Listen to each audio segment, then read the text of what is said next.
Well, thank you very much. It's a pleasure to be with you again. It's been a long time, but I'm delighted to be back in beautiful Algiers.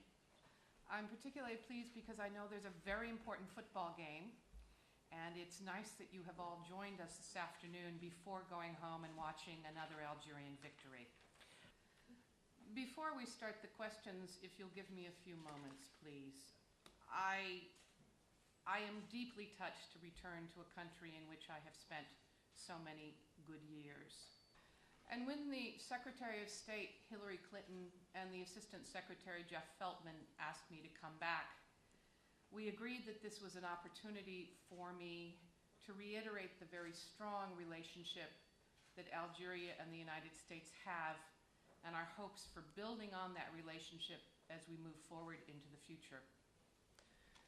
This relationship is something that we worked on very hard when I was here as ambassador. As you may recall, that was a very difficult time in the life of your country as well as in mine, as we both dealt with terrorism at home and abroad. And I'm very pleased to see the progress that has been made in our relationship and in the effort against terrorism in the last 6 years.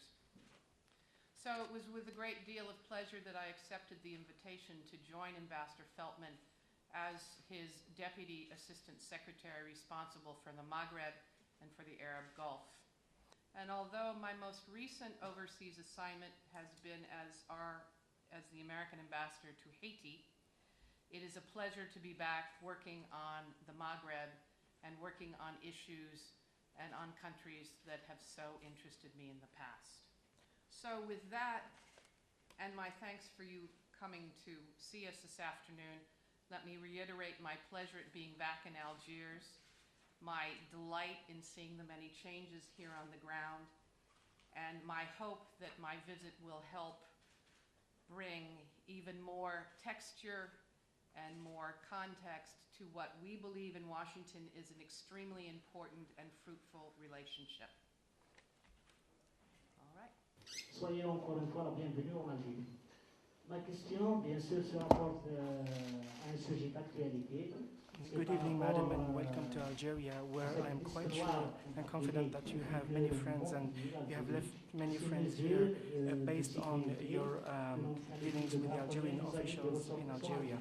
Algerian citizens are concerned by these security measures, and the question is, what were the services or the departments that were in charge of drawing up this list, but also based on what criteria this list was established? Thank you very much. You've raised a very important issue, and I'd like to take a few minutes to really walk you through it. We greatly value our cooperation in the counterterrorism area with the government of Algeria. It's been strong, it's been steady, and it has grown. You know, both we, our two countries, have faced the threat of terrorism, have dealt with terrorism. And in this case, frankly speaking, we were presented with a problem that did not have an immediate solution. And that is the fact that there was an individual that slipped through all of the security in airports and threatened not only American citizens on that plane, but citizens of all the countries who travel. So the President of the United States decided to take this act in order to protect the traveling public. Now, we are very well aware that there has been a great deal of response to this. We have had discussions with your government, both here and in Washington.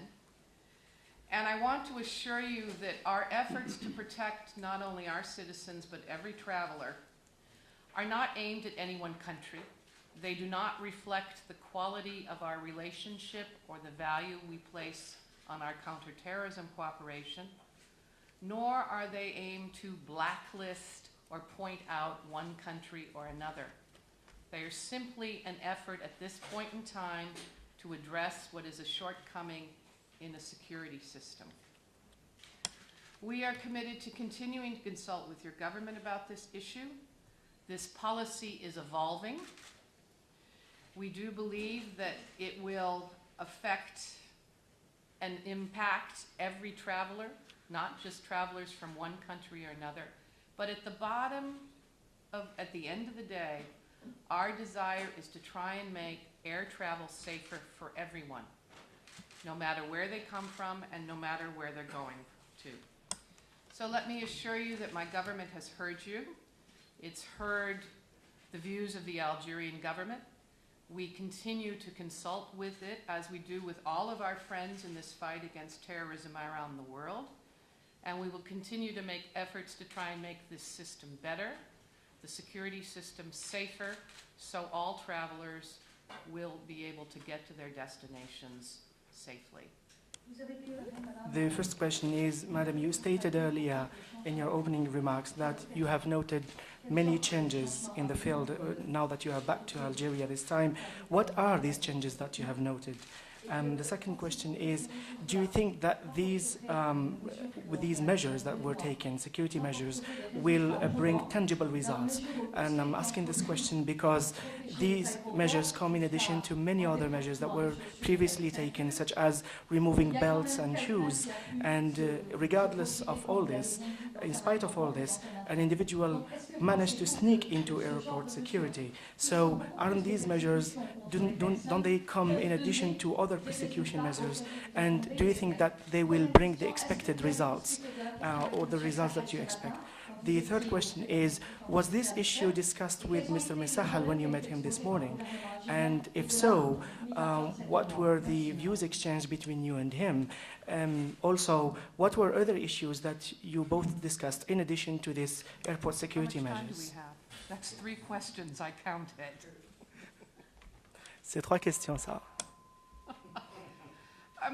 Firstly, let me talk briefly, if I can, about my feelings about being back in Algeria after 6.5, almost 7 years.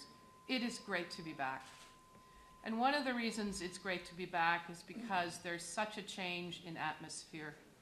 Remember, when I arrived here in 2000, it was right after this terrible décennie du cauchemar that killed, depending on who you believe, 150 to 200,000 Algerians.